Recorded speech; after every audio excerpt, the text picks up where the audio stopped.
if you, like, put on some basic rags and stuff, then you wind up with another problem. You have the rags on, you have your new tools that you brought out, and you get to your corpse. Oh, you're overloaded in your inventory, because it's the stuff that was in your inventory then, and now the stuff that's in your inventory now, and it doesn't always parse together.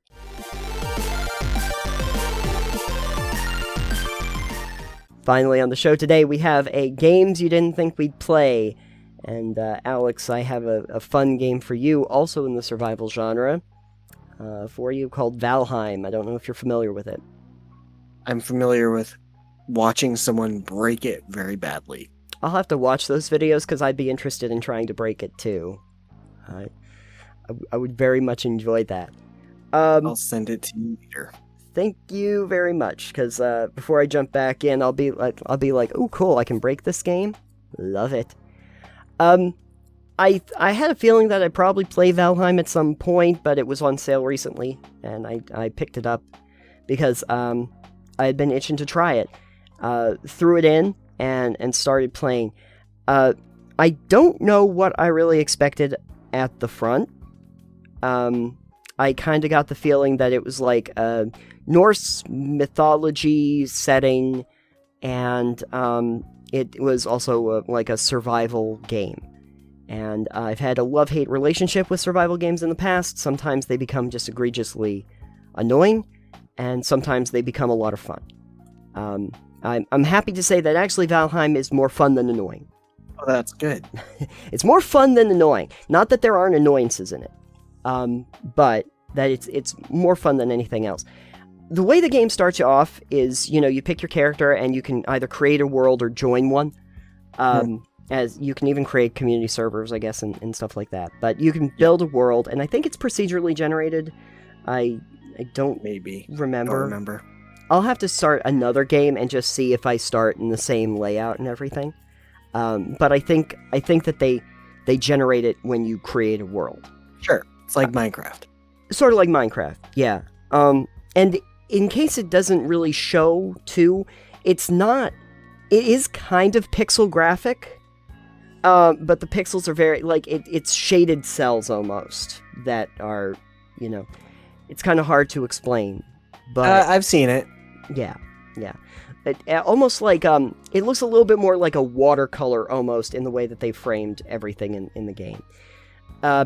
Which is fine. It's not egregious. You have to look for it. I think that they did it to save on, space, and considering how large they were going to make the worlds, and that it was a very small team that actually built it. I think that it just made more logical sense to go that way. They start you off, and a little crow comes down, talks to you at these standing stones, and is basically like, yep, there's like these 5 avatars out there, and you have to track them down, you have to punch them in the face, and take their trophies and bring them back here, and you can unlock their powers and stuff like that. So you get a very basic idea up at the front of what your overarching goal is. But then they kind of say, well, but before you do that, we're going to have to get some things straightened out, and you probably want to learn how to use a workbench, and probably want to sit down in bed or something, build yourself a little house, and learn how to cook meat and hunt and do all of that stuff. And so over the course of, the next few hours, you end up learning how to, hunt and cook and chop down some trees and pick up a bunch of stuff off of the ground and all of that good stuff. And I did. I built myself a little camp. I had way too much wood. You can build bundles of wood, put them out onto the side, and occasionally things will attack you. Boars are one of the first things you have to deal with, of course.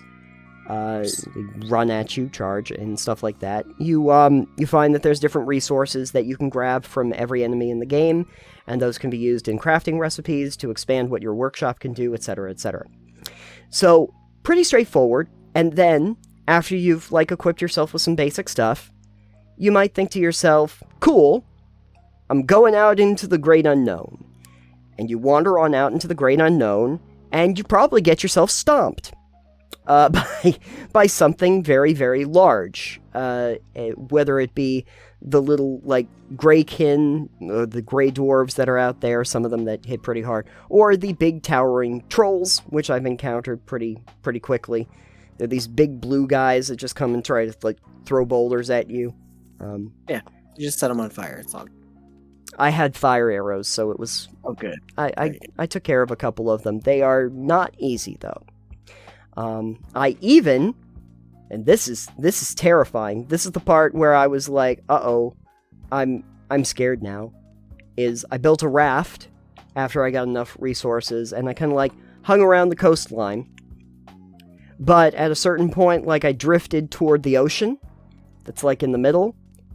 And the second that I like started to get toward the ocean, out on the horizon, I saw the sea serpent, and it's like running all over the place, and I'm like, okay, just piloting back to shore as fast as I possibly can to get into the shallows, because not taking on that thing. Not at all. Not with my raft. That ain't happening. And I'm not prepared for the ocean. I'm gonna just end up in a ditch. In the shark's belly.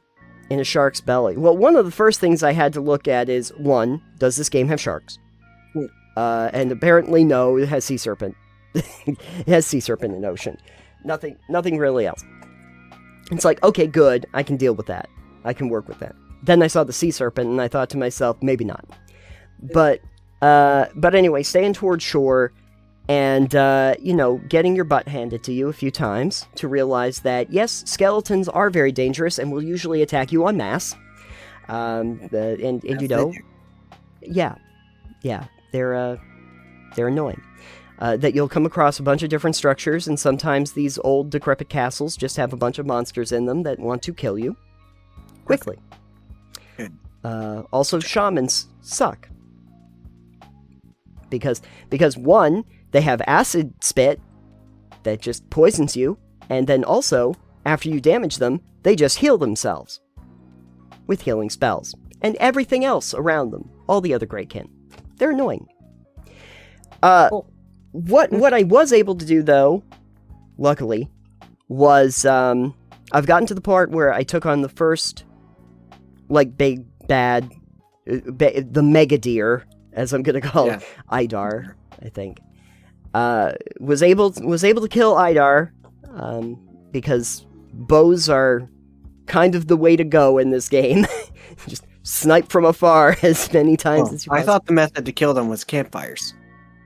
Oh, you can do it with campfires? I'll show you that video later. Thank you. Let's game it out. Yeah. I can see that working. Oh, if you just let them run over the campfires? If you put down a bunch of campfires? Maybe you can clip it in here after you watch it, just a snippet of its video. Okay. Just to explain, but... Many campfires. Yeah. It's not that it takes much resources to make them, so... Yeah, endlessly spawning them on the ground hurts things a lot. Yeah. Which is good, because I think that kind of gets me to the main pros and cons of the game. I think the pro is that it's pretty easy to get into, and it doesn't really waste a lot of time trying to, like, explain to you how the game works. It just kind of, like, gives you your tooltips and your explanation as you run across things. Like, after you've picked up resources that allow you to build something, the little crow comes down and tells you what you can do with that you've stumbled across this ancient cairn or whatever, or this is a dungeon area, and, make sure to bring a torch or whatever, It doesn't hold your hand too much, but enough that you don't get confused. The building aspects of it are, I think, more intuitive than some other ones that I've played. Conan's a good example of ones where it was a little tricky to they really didn't want you to put the roof where you wanted the roof to go. This one seems to want you to actually build something you like, so that's good. And it's not, the combat and everything is not too egregious that it gets annoying, so I did appreciate that too. The problems that I had were mostly that, like, every time I was going to run across an area where I might worry about dying, I pretty much had to make a new hut with a bed and a workshop and a campfire, and there was no, like, option to just do, like, a quick build of a camp that I could set down with the necessary resources. Because the way they design it is that, yeah, sure, you can throw a workbench down anywhere, but to actually make anything that you need to make, it has to be under shelter. So now I gotta put it under a shelter. I have to, if I make a bed, I have to put it under a shelter too. So now I gotta build a roof, I gotta build things, I gotta get the resources in order to build all of that, and then you can't just bed down for the night. It also needs to be near a campfire, so I need to also build a campfire somewhere. So you spend a long time just building out these little huts, and maybe like a storage chest and stuff, so that I can actually, you know, store a bunch of stuff so it doesn't get dropped on the ground if I die. And that's kind of because of one of my other big problems. Getting around is a chore. They do introduce later the ability to make, like, warp gates. You need some very specific resources, and they kind of come from later upgrades. More advanced woods that you can't chop down at the beginning. Certain gemstones that you don't have readily available at the time you start. Like, much later in the game. Many, like, 10 plus hours into the game, you might discover these resources. By that time, you've probably already taken a long time trekking all the way around the first areas. And if you die at any time, and you want to recover all the stuff that you had on your body... Corpse running. Yeah, you do the corpse run from whatever bed was the last spawn point that you saved at. Yeah, and I can tell you that running to those areas was the thing that I did not like about Diablo, and it's the thing that I do not like here.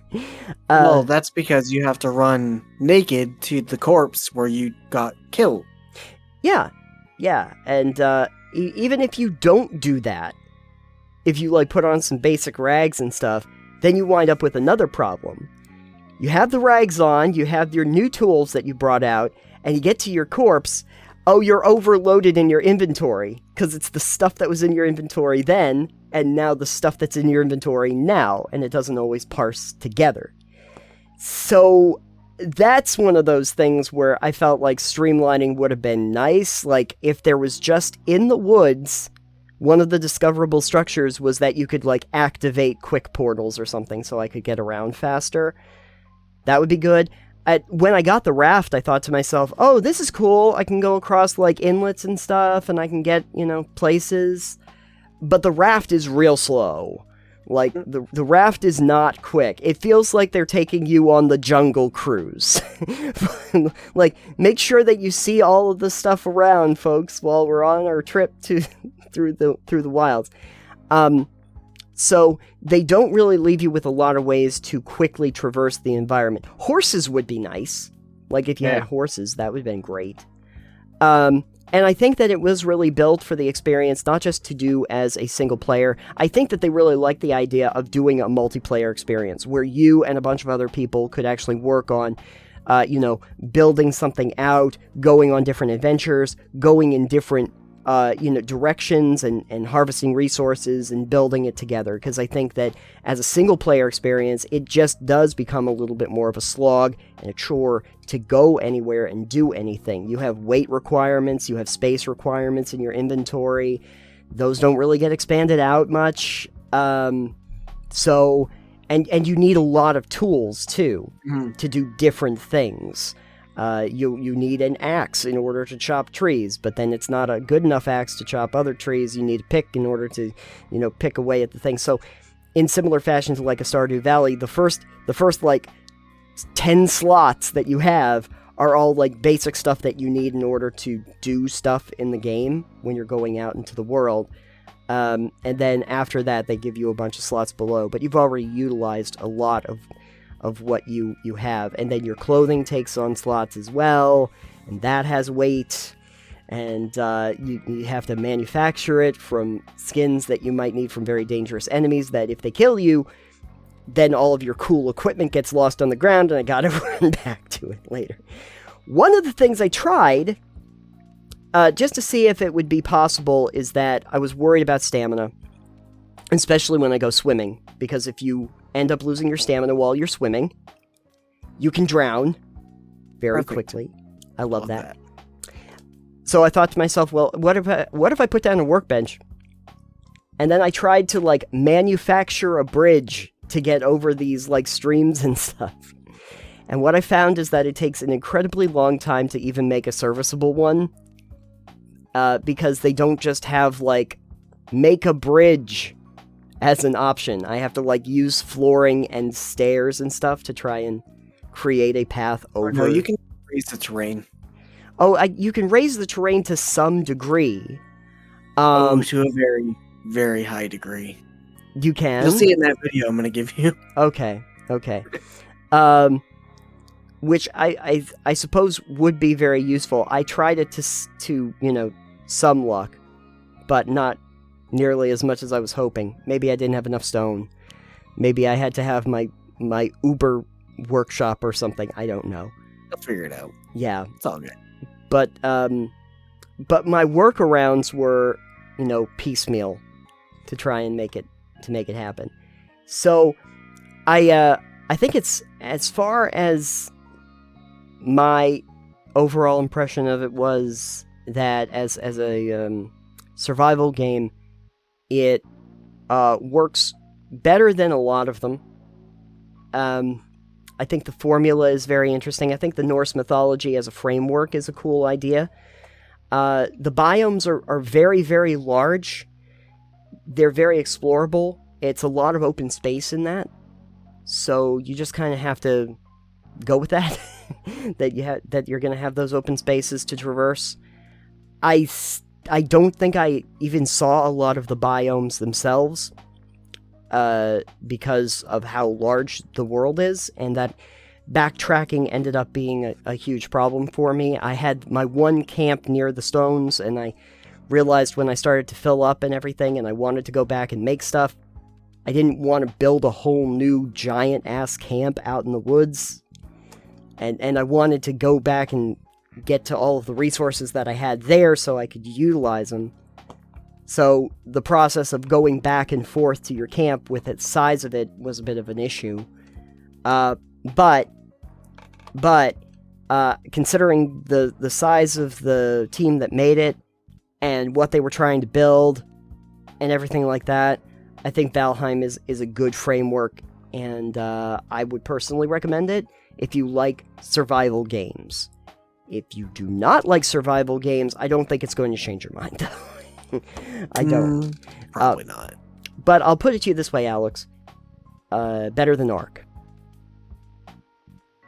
To be fair, doesn't take much. Fair enough. How many launch options did you have? How many launch options did I have?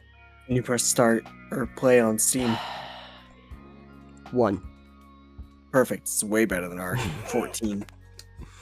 When you actually get into the game, they ask you if you want to do like online or offline, or if you want to join servers or start a new one or whatever. Sure, but that's not when you press play. It comes up with a pop-up of which way would you like to launch the game.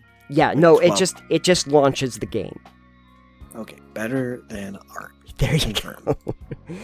So there you go. So Valheim, has anyone played it? And more importantly, I think the question that I would ask people is, what are your feelings on survival games? Because it's a hit or miss genre for me. Really is. Some I can wrap my head around for a very long period of time, and some I just want to beat my head against a wall. After you build the wall. After I build that wall, I beat my head against it, realizing how long it took me to do this for absolutely no reason.